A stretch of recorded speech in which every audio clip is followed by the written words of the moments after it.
আমরা খুবই দরিদ্র, বেঁচে থাকো আনন্দে না।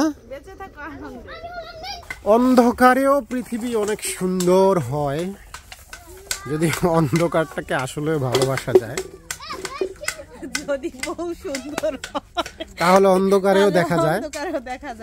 আর সেই জন্য আমরা এসেছি পৃথিবীর অন্য প্রান্তে, অন্য একটা প্ল্যানেট। এটা এই প্ল্যানেটে আসলে সুখ নেই, দুঃখ নেই, হাসি নেই, কান্না নেই, শুধু আনন্দ।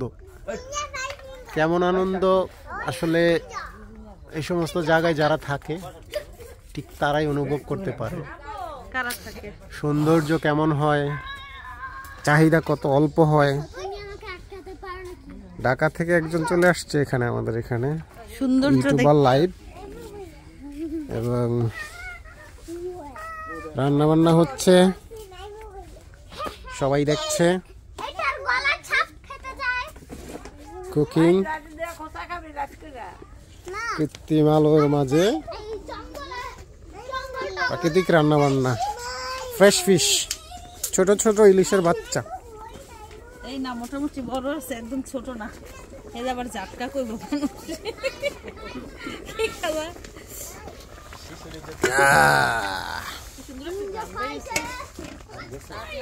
সুন্দর করে পৃথিবীটা দেখতে হয়, সুন্দর করে ভাবতে হয়, পজিটিভ চিন্তা করতে হয়, তাহলে সবকিছু সুন্দর হয়। আর নয়তো অসম্ভব জলসের মাঝে থেকেও মানুষ সৌন্দর্য খুঁজে পায় না। সৌন্দর্য খুঁজতে খুব দূরে যেতে হয় না।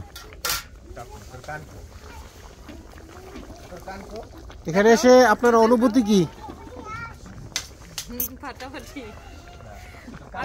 এক কথা ফাটাফাটি।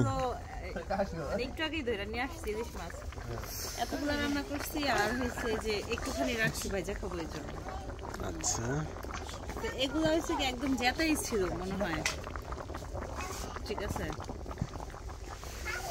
তাই তো।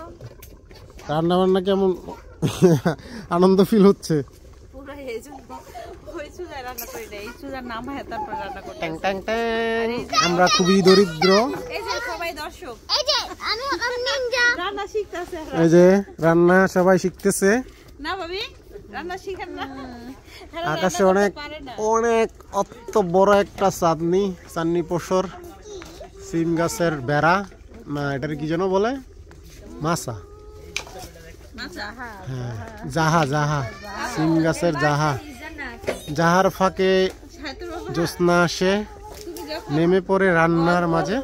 আম্মু তুমি যখন গল্প লিখবা ভাবির কাছে রাখো, তুমি যখন শব্দ খুঁজে পাবা না তখন ভাবি তোমার ইয়া করতে কি লগে দিকো। কখনো তো লেখাই হয়ে উঠছে না। ভাবিরে নিয়ে যাও ঢাকা। খাঁটি বাংলার খাঁটি মানুষ, দরিদ্র মানুষ হলে যা হয়। আমরা খুবই দরিদ্র, আমরা খুবই আনন্দিত। বেঁচে থাকো আনন্দে না।